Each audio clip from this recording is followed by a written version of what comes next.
Okay, let's dive right into this. Imagine for a second a financial safety net holding up literally billions of rupees in public wealth. We're talking about shielding massive national infrastructure projects and, more importantly, protecting the life savings of everyday citizens. It's a huge responsibility. And in Pakistan, this multi-billion rupee corporate risk sector is watched over by a single, highly powerful entity. Welcome to this explainer on the Insurance Division of the Securities and Exchange Commission of Pakistan, commonly known as the SECP.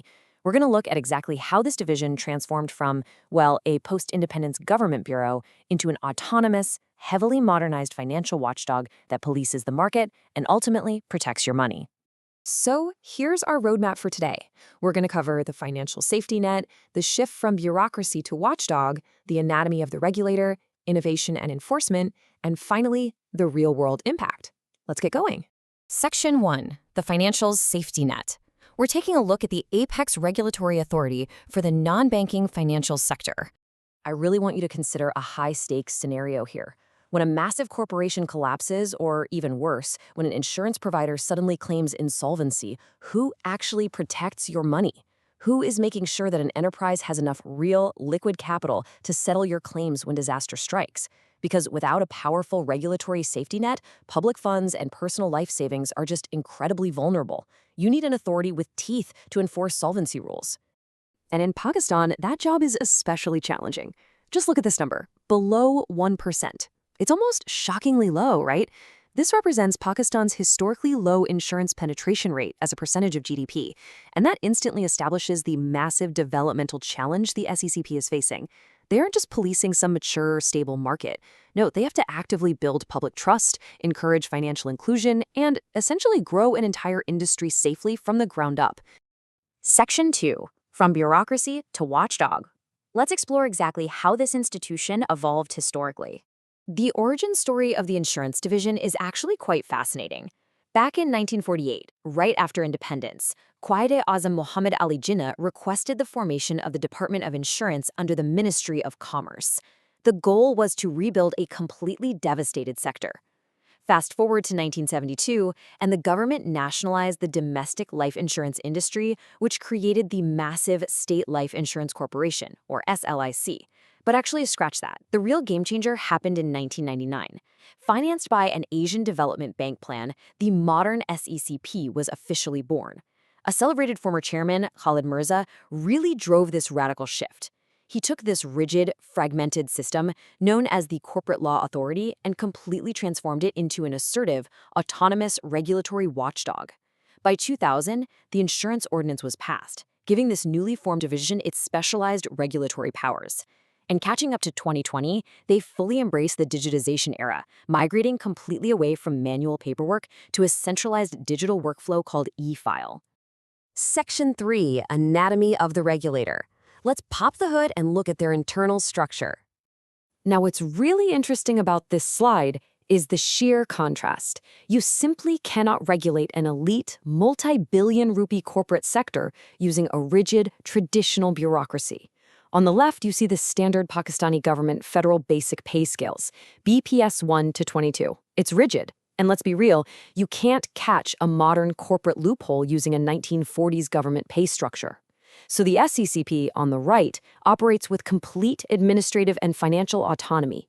They use a market-competitive corporate grading tier, which ranges from support staff at SG1 all the way up to management levels at M5. Why? Because to catch financial loopholes, you need to attract highly specialized talent. We're talking chartered accountants, corporate lawyers, and actuarial mathematicians. So they offer competitive base salaries, vehicles, and performance bonuses just to prevent a massive brain drain to private commercial banks. Structurally, the division uses this intense two-pronged approach to maintain completely unbiased institutional oversight. They literally separate the enforcers from the rulemakers. On the left is the Supervision Department. These are your enforcers on the ground. They conduct off-site surveillance and unexpected, totally unannounced forensic audits just to ensure strict market discipline. Then, on the right, you have the Policy, Regulation, and Development Department. They're the forward thinkers. They aren't doing the audits. Instead, they draft modern legal frameworks, design structural rules, and plan all those digital macro rollouts for the future. And when we talk about enforcing rules, well, we always have to follow the money. Take a look at these strict statutory minimum capital metrics that the Supervision Department enforces to prevent insolvency. If a company wants to offer life or family Takaful policies, they absolutely must hold a minimum of 700 million rupees in paid-up capital, no exceptions. For non-life or general policies, it's 500 million. And crucially, 10% of that total paid-up capital has to be deposited directly as a security guard deposit with the State Bank of Pakistan. This is the ultimate safeguard. It ensures that a company can actually settle public claims and isn't just operating on empty promises. Section 4, Innovation and Enforcement. Let's transition over to the modern digital tools deployed today. Remember that shockingly low 1% penetration rate? To grow that, the SECP has to encourage innovation, but without risking consumer safety. So they created something called a regulatory sandbox. Let's demystify this buzzy term for a second. A regulatory sandbox is essentially a controlled, live testing ecosystem. It allows tech startups to deploy experimental insurtech, think AI-driven underwriting or smartphone-based microclaims. The genius here is that these startups get temporary regulatory relaxations for maybe 6 to 12 months. They get to test their models safely without immediately being hit by those massive 500 million rupee capital compliance requirements we just talked about. If they succeed, without breaking consumer protection laws, boom, the SCCP helps them transition right into the formal market. But hey, innovation also means innovating how you catch the bad guys. And this really highlights the cleverness of their high-tech policing tools. First, they launched the Insurance Information Bureau, linking corporate insurance records directly to NADR, the national database. That means they can verify identities instantly. Then, they built a centralized auto insurance repository to immediately flag and stop duplicate fraud claims during car accidents, a huge problem previously. Moving over to the consumer side, there's the SCP Excess Complaint System. It's a digital portal where you can upload proof of claim evasion, and you can even do it anonymously. On the macro scale, they operate a strict AML/CFT enforcement desk, which is actively monitoring massive single-premium life insurance policies to make sure they aren't being used for money laundering. They literally alert the state bank the absolute moment an untraceable transfer occurs.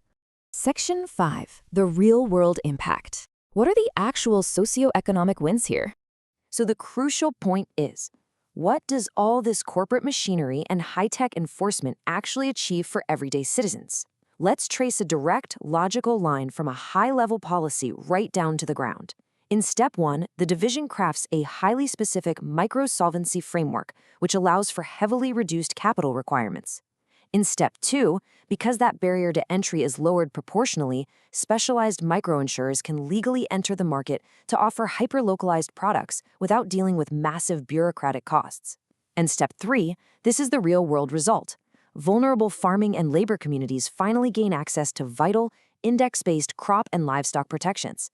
They get an actual safety net to help them survive devastating seasonal flood cycles. That right there is systemic regulation saving actual livelihoods. And we are seeing massive socioeconomic wins across the board.